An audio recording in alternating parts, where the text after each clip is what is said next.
நான் உங்கள் ஈஸ்வரன் சீதாராம ஜோதிடர். அனைவருக்கும் வணக்கம். ஒருவருடைய நட்சத்திரம், அதாவது நான் ராசி எடுக்கலைங்க, லக்கணம். இப்போ ஒரு லக்கண நட்சத்திரத்திலிருந்து ஒரு 9வது நட்சத்திரம், இது யாருக்கு எப்படி வேணுமாலும் லக்கணம் அமையலாம். எந்த நட்சத்திர புள்ளியில் வேணுமாலும் ஒருவருடைய லக்கணம் அமைஞ்சிருக்கும். உங்களுடைய லக்கண புள்ளியில் எந்த நட்சத்திரம் இருக்கு அப்படிங்கிறத நீங்கள் முதல்ல தெரிஞ்சுக்கிறோம். அந்த நட்சத்திரத்துல இருந்து 9வது நட்சத்திரம் எடுத்துக்கிறது. இப்போ உதாரணத்துக்கு ஒருத்தருக்கு மேஷ லக்கணம், மேஷ லக்கணத்துல ஒருத்தர் பிறக்கிறாரு.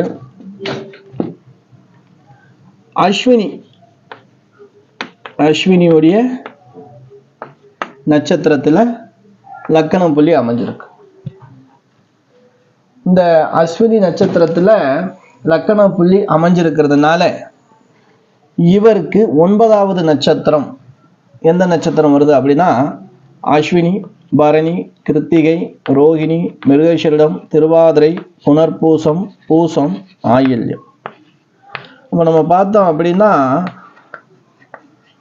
ஆயில்ய நட்சத்திரம், இந்த ஆயில்ய நட்சத்திரம் எப்ப வருதோ அந்த நாள்ல ரங்கநாதன், அதாவது ஆதிசேஷனுடைய வழிபாடு ரொம்ப விசேஷம். ஆதிசேஷன் மேலதானே ரங்கநாதன் படுத்து கிடக்க.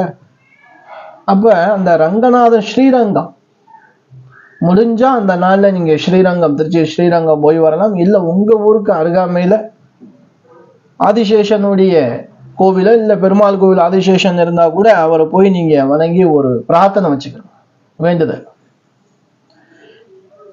இப்படி ஒவ்வொரு லக்கணத்திற்கும் கண்டிப்பாக 9வது நட்சத்திரம் வரும். அந்த 9வது நட்சத்திரத்தினுடைய ஒரு நல்ல வைப்ரேஷன் கொடுக்கக்கூடிய தெய்வத்தை வழிபடலாம். நான் கண்டிப்பா விரிவா உங்களுக்கு ஒவ்வொரு நாளும் ஒரு வீடியோ கொடுக்குறேன். அதிதேவதையை வழிபடுவது ரொம்ப சிறப்பு. அப்படி வழிபடும் போது எண்ணிய காரியங்கள் நடக்குமா. ஏன்னா 9வது நட்சத்திரம் உங்களுக்கு பாக்கியத்தை கொடுக்கக்கூடிய நட்சத்திரம், நீங்க கேட்ட வரத்தை கொடுக்கக்கூடிய நட்சத்திரம். நம்ம எல்லா நாளையும் சாமி கும்பிடும், ஆனா இந்த மாதிரி தெரிஞ்சு நம்ம வழிபடும் போது முழுமையான பலன் நமக்கு கிடைக்கும். அப்போ உதாரணத்துக்கு நம்ம கொடுத்துருக்கோம், இதுவே ரிஷபத்துல பிறந்தவங்க ரோகிணி லக்கணமா இருந்தால் அதுல 9வது நட்சத்திரம், அந்த லக்கண நட்சத்திரத்துல 9வது நட்சத்திரம் உங்களுக்கு யோகமான நட்சத்திரம். அவ்வளவுதான், ஈஸியான வழிதான். நான் அடுத்து 27 நட்சத்திரங்களுக்கும் அதிதேவதை வழிபாடை பத்தி நான் தனித்தனியாவே நான் வீடியோ கொடுக்க இருக்கேன். நம்ம வீடியோ பார்க்குறவங்க நம்ம வீடியோவை சப்ஸ்கிரைப் பண்ணிட்டு பாருங்க. அடுத்தடுத்து போடக்கூடிய வீடியோக்கள் உங்களை சேரும்.